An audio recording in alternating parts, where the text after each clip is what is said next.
Jérôme Bernard Pellet, bonsoir. Bonsoir. Vous êtes médecin nutritionniste, spécialiste du végétarisme et du végétalisme. Est-ce que vous êtes d'accord avec ce que dit ce documentaire? Demain, on n'aura pas d'autre choix que de réduire la consommation de viande? Alors je pense qu'effectivement, nous n'aurons pas d'autre choix qu'au moins de réduire la consommation de viande. Ce qu'il faut comprendre en fait, c'est que nous avons le choix. Il n'y a pas une façon de bien s'alimenter, il y a des dizaines de façons de s'alimenter différentes. Et l'alimentation avec peu de viande, voire sans viande, est une des possibilités, vu qu'il est tout à fait possible d'avoir une alimentation parfaitement équilibrée et qui ne contient aucune viande, et même on peut dire aucun produit d'origine animale. Alors aucune viande, ce sont les végétariens. C'est ça. Aucun produit d'origine animale, ce sont les végétaliens. C'est ça. Vous êtes vous-même végétalien. Tout à fait. C'est pour des raisons écologiques que vous avez choisi d'être végétalien? J'ai choisi ce mode alimentaire. Alors, je pense que c'est le mode alimentaire qui a l'impact écologique le plus faible et de loin. Et je pense également que c'est un très bon mode alimentaire pour augmenter l'espérance de vie. Il y a une étude qui est sortie en 2013 qui a prouvé ça de manière éclatante. On va en parler. Jean-Michel Le Cerf, bonsoir. Bonsoir. Vous dirigez le service de nutrition de l'Institut Pasteur de Lille. Avant de parler nutrition, parlons écologie. Pour vous aussi, il faut réduire la consommation de viande pour la planète? Il y a des gens qui consomment trop de viande et il faut qu'ils réduisent leur consommation de viande. La consommation mondiale de viande est à la hausse et ça va poser des problèmes, c'est certain. Maintenant, se passer complètement de la viande n'est pas indispensable pour être en bonne santé. Mais il est vrai qu'il faut être attentif à cette évolution. On parlera après du végétalisme. Là, pour l'instant, on s'intéresse au végétarisme, donc simple suppression de la viande. Est-ce que supprimer totalement la viande pose un problème quelconque, peut entraîner des carences ou pas? Non, la viande est un aliment qui n'est pas indispensable. Il n'y a aucun aliment qui soit indispensable. Ce qui est indispensable, ce sont les protéines ou les autres nutriments qu'apporte la viande. Le fer, par exemple. Il y a d'autres façons d'en trouver dans notre alimentation. Ce n'est pas un problème. La question est plutôt de savoir, est-ce qu'il faut vraiment la supprimer? Est-ce qu'on peut en manger moins et aller bien? Ça, c'est une question qui est intéressante. Est-ce qu'on peut ne pas en manger et aller bien? C'est possible aussi. Mais est-ce qu'il faut vraiment la supprimer? Est-ce qu'il faut vraiment que tout le monde se mette à ce mode alimentaire-là? Il y a des gens qui en consomment de trop. Et ça, c'est vraiment problématique. Alors, il y a évidemment, dans la viande, il y a du zinc, il y a du fer, il y a des vitamines, il y a des minéraux, il y a différentes choses. Par quoi on remplace tout ça?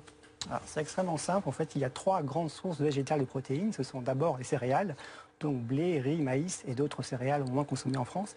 Également les légumineuses. Les légumineuses, c'est vraiment une source alimentaire très importante, d'une source de pois chiches. C'est ça. Et tout simplement les lentilles. Les lentilles, c'est encore resté dans la culture française et même la plus mauvaise entre guillemets protéine de légumineuses qu'est la lentille est déjà une très bonne protéine végétale. Puis il y a également, on l'oublie souvent, les oléagineux, noix, noisettes, amandes, mais aussi tout ce qui est graines de tournesol, graines de lin, graines de sésame, etc., qui sont également des très bonnes sources de protéines, très riches. Et tout ça apporte la même chose, on ne manque de rien de ce qui est contenu dans la viande. Alors au niveau des protéines, on manque absolument de rien. C'est une fausse idée de penser qu'il faut absolument consommer de la viande pour assurer ses besoins en protéines. Oui, mais pour le zinc, pour le fer, pour les vitamines. Alors par exemple pour le zinc, il y a une très bonne source alimentaire que sont justement les oléagineux. Par exemple, les graines de sésame, c'est très riche en zinc. Les oléagineux en général. Oui, c'est très riche. C'est calorique aussi, quoi. C'est vrai que c'est calorique, mais la viande aussi est calorique. Les desserts industriels sont caloriques. L'alimentation occidentale, en général, a tendance à être calorique. C'est comme tout, il faut en consommer, bien sûr, avec modération. Le fer? Où est-ce qu'on peut trouver du fer dans les végétaux? C'est très simple. Déjà, dans les pas dans les épinards, c'est une arnaque. Enfin, très peu. Il n'est pas aussi riche, voilà. Alors, il n'est pas aussi riche qu'on le pense, mais il y en a dans les épinards, mais il y en a aussi dans toutes les légumineuses, dans les lentilles, les pois chiches. Il y en a également un peu dans les fruits, il y en a également dans les oléagineux, donc il est relativement facile de couvrir ces apports et en protéines et en fer en allant puiser dans 5 grandes sources alimentaires que sont les légumes, les légumineuses, les céréales, les oléagineux ainsi que les fruits. D'accord avec tout ça? Alors, moi, je suis d'accord avec ce que dit le confrère, tout à fait, mais je pense que ce qui est important, c'est peut-être d'aller plus dans la nuance. Est-ce qu'on doit vraiment se passer de la viande ou est-ce qu'il n'est pas plutôt intéressant de manger végétarien de temps en temps? Ça, c'est un concept qui est intéressant, que j'ai développé il y a déjà très longtemps. Quelques jours par semaine ou quelques semaines par... Alors, on peut le faire un repas sur deux, on peut le faire plusieurs repas par semaine, c'est très bien. Et en fait, à partir du moment où on est dans cette optique, je vais dire, pourquoi faire compliqué quand on peut faire simple? C'est-à-dire que faire simple, c'est dire la viande, c'est un aliment qui a sa place. Alors on peut être contre la viande, c'est tout à fait possible, et je respecte tout à fait. Mais par contre, on peut aussi en manger et être en bonne santé. C'est vrai que manger trop de viande pose des problèmes. Mais en manger un peu est tout à fait compatible avec une bonne santé. Mais vous, est-ce que vous déconseilleriez d'être végétarien à éventuellement les femmes enceintes, les enfants? Est-ce qu'il y a des catégories de population qui doivent faire plus attention? Moi, je ne déconseille pas d'être végétarien, mais je conseille plutôt de manger végétarien. Je le répète, il est certain que chez les gens âgés, quand on n'a jamais eu ce mode alimentaire, il ne faut sûrement pas s'y mettre tardivement. Chez les femmes enceintes, il faut être prudent. Parce que un mode alimentaire végétarien peut être tout à fait équilibré, mais il peut aussi être tout à fait déséquilibré si on n'est pas très attentif. Très important d'être très attentif. Chez les enfants, moi personnellement, je déconseille le mode alimentaire végétalien.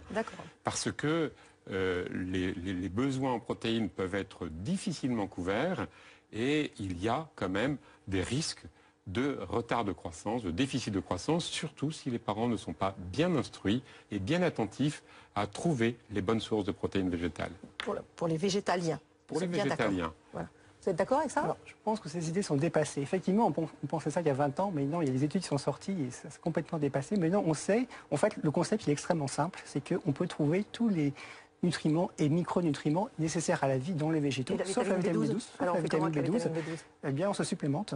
Tout simplement. Et ce qui est intéressant, c'est qu'en fait, la très grande majorité de la production de B12, c'est pour supplémenter les animaux qu'on mange. En fait, sans le savoir, les gens qui mangent de la viande, ils mangent aussi des compléments de vitamine B12, mais indirectement. Alors, puis nous sommes dans une société qui est devenue technologique. Lorsqu'on mange, on mange beaucoup d'aliments qui contiennent des additifs. Alors si on consomme beaucoup de machin, beaucoup d'additifs, pourquoi ne pas consommer un supplément de vitamine B12? Ça ne fait pas de mal.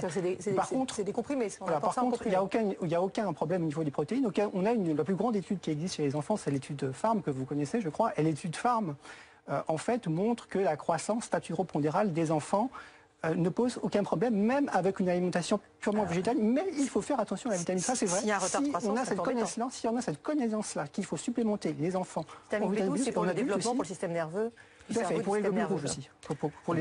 Vous êtes dépassé ou pas? On peut être, je ne crois pas être dépassé, non, merci. On peut être végétarien. L'alimentation végétarienne chez l'enfant pose des problèmes. Peut-être dans les études, on trouve des choses qui sont satisfaisantes, mais il y a des parents qui ne vont pas réussir à réaliser cela. C'est quand même curieux de voir que c'est le seul mode alimentaire où il faut une supplémentation médicamenteuse. Donc, c'est peut-être pas forcément l'avenir de l'humanité que d'être végétalien. Il faut savoir aussi que notre alimentation a d'autres vocations que de nous nourrir. Elle est aussi quelque chose qui nous rappelle des souvenirs, des traditions, de la culture. C'est aussi le terroir, vous l'avez dit tout à l'heure, c'est le patrimoine universel de l'UNESCO qui est dans le patrimoine culinaire français. Les agriculteurs, dans leur immense majorité en France, sont des gens qui font un travail remarquable, qui aiment leurs animaux, qui nous produisent des bons produits. Et donc, au niveau mondial, il y a des problèmes. Il ne faut peut-être pas mettre tout à fait tout dans le même sac et se rappeler que quand nous mangeons, c'est quelque chose qui a aussi du sens et pas uniquement une vocation nutritive. Et effectivement, on peut bien sûr trouver une situation intermédiaire. Pour rester dans le végétalisme, pour revenir au soja que vous avez évoqué, d'abord les bébés, on peut leur donner que du lait de soja?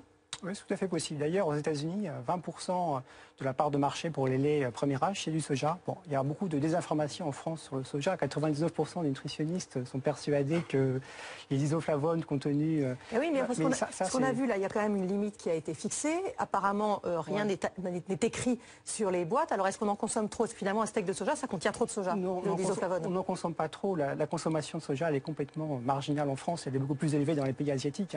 Le soja est consommé depuis des millénaires. Oui, mais si on prend un steak de soja par jour, par exemple, est-ce qu'on va dépasser les normes qui ont été prévues? En fait, il n'y a pas vraiment de normes. Ah ben si, c'est c'est une recommandation, mais ce n'est pas vraiment une norme. Oui, les recommandations, elles se basent quand même sur des études. En fait, les études scientifiques ont montré qu'une consommation régulière de soja protège du cancer du sein, protège de l'Alzheimer, a un effet positif sur l'appareil cardiovasculaire. Je partage en grande partie l'avis de notre confrère sur le fait que le soja ne soit pas un aliment à problème. C'est tout à fait exact que notre consommation de soja, même avec les apports qu'il contient en isoflavones, ne pose pas de problème pour la santé et est plutôt bénéfique pour la santé. Les recommandations qui ont été faites par l'ANSES il y a une bonne dizaine d'années étaient basées sur une prudence liée à des études qui étaient faites chez l'animal et in vitro, et qui considérait que de ce fait-là, il ne fallait pas dépasser 1 mg par kilo de poids et par jour. Alors, en général, en France, si vous voulez, si on est à 2-3 mg, c'est déjà le maximum. Et même dans les pays asiatiques, on est au maximum à 60 mg, vraiment au maximum. Donc il n'y a pas de problème avec le soja, il est plutôt bénéfique pour la santé. On a bien compris, végétarien, on essaye de manger un petit peu moins de viande et on mange de tout de manière à peu près équilibrée. Est-ce qu'on a prouvé qu'être végétalien, c'était meilleur pour la santé. Oui, ça a été prouvé, c'est très récent, hein, c'est 2013. Avant, on était dans le flou, on ne savait pas.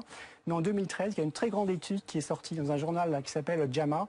Et en fait, on a fait une étude portant sur la mortalité, une étude qui a duré 6 ans, où on a comparé omnivores, ovo-lacto-végétariens, végétaliens, et là, surprise, incroyable, qu'est-ce qu'on a constaté? Une baisse de la mortalité globale, toute confondue. En français, on a constaté une augmentation de l'espérance de vie chez les purs végétaliens. C'est intéressant puisque c'est la première fois au monde parce que les végétaliens boivent peu, ils sont non, justement, ne fument pas. Pas du tout. Parce que quand on fait ce genre d'études, bon, les scientifiques qui font ça, ce ne sont pas des imbéciles.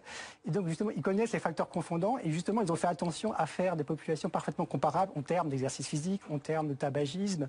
Et du coup, les facteurs confondants ont été contrôlés. Donc, on a mis en évidence que le végétalisme augmentait l'espérance de vie. Donc, ça fait complètement éclater en éclats cette idée que le végétalisme pourrait être dangereux. Au contraire, il y a des bénéfices pour la santé, mais il faut respecter les choix de chacun. Moi-même, je respecte la façon de s'alimenter de tout le monde. Tout le monde a le droit de manger de la viande, des œufs, des produits laitiers. Mais simplement, ça prouve que c'est possible d'être végétalien si on souhaite, même pour les enfants. Et cette idée de dire que c'est dangereux, eh ben, elle n'est pas vraie. Elle n'est pas confortée du tout par les études scientifiques. Le mode alimentaire végétarien n'est pas un mauvais mode alimentaire. Végétarien. Végétarien, c'est pas un mauvais mode alimentaire. C'est plutôt un bon mode alimentaire. C'est pas un mode alimentaire parfait. Le mode alimentaire parfait devrait inclure aussi du poisson. Ça, c'est un élément poissons, qui est... ils sont un peu intoxiqués aussi aujourd'hui.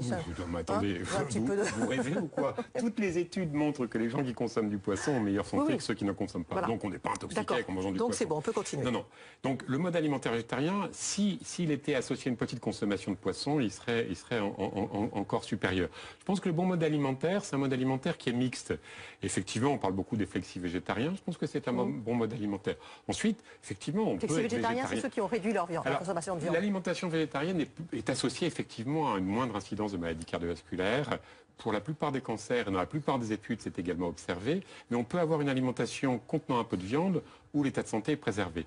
Sur l'alimentation végétalienne, je suis très content de l'étude que vous avez présentée. Il y a quand même des petits revers de médaille, si je puis dire.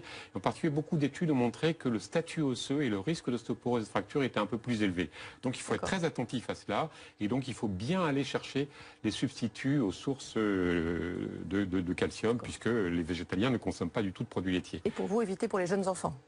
Alors, pour les jeunes enfants, je pense qu'il n'y a pas d'indication à être végétalien. Il y a même contre-indication, à mes yeux, à être végétalien en raison des risques de croissance. Maintenant, sur le soja, je répète aussi ce que j'ai dit tout à l'heure, le soja peut être consommé chez l'enfant, mais bien sûr, il faut qu'il soit dans une alimentation variée et diversifiée. Donc j'avais dit, vous végétalien? Moi, je suis végétalien, oui. Et vous mangez modérément?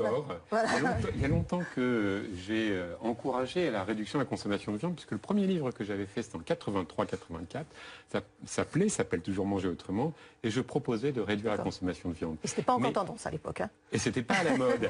mais j'avais pris soin dans ce livre de donner des recettes végétariennes et aussi, à la fin, des recettes avec un peu de viande pour bien montrer que la voie était celle-là de manger végétarien sans forcément devenir végétarien. Merci beaucoup à tous les deux pour ces conseils et pour plus d'informations, le livre que vous avez coécrit, Dr Bernard Pellet, Comment manger moins de viande, c'est aux éditions La Plage. On va voir à présent un documentaire qui devrait renforcer vos convictions, Dr Bernard Pellet.